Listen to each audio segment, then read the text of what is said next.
ఇక్కడ యేసుప్రభువు చెప్తున్నారు, ఆది అంతము నేనే చెప్తున్నాడు. ఆది అందు వాక్యం ఉండను, వాక్యమే దేవుడై ఉండను, ఆ వాక్యమే శరీరధారిగా ఈ లోకానికి వచ్చి యేసుక్రీస్తు ప్రభువుగా మన కోసమై సిలువలో చనిపోయి సమాధి చేయబడి తిరిగి లేచి పరలోకానికి వెళ్ళిపోయినాడు. అయితే అందుకే ఒక కవి ఈ విధంగా మా చింతనాన పద్యము చదువుకున్నాం.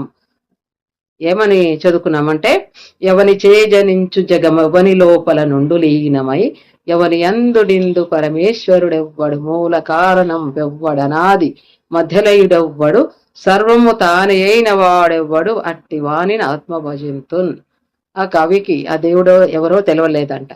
ఈ మొట్టమొదటి వాళ్ళు ఎవరున్నారు, ఎవరు ఈ భూమిని సృష్టించారు, ఆది అంతం ఎవరో, ఆ దేవుడు ఎవరో నాకు తెలియదు, ఆ దేవుణ్ణే నేను కొలుస్తా అంటున్నాడు ఆయన ఆ పద్యంలో. కాబట్టి ఆ పద్యంలో అర్థము ఇదే, ఆది యందు వాక్యం ఉండెను, ఆ వాక్యమే దేవుడు, ఆ వాక్యమే యేసు ప్రభువుగా ఈ లోకానికి వచ్చాడు. ఆయన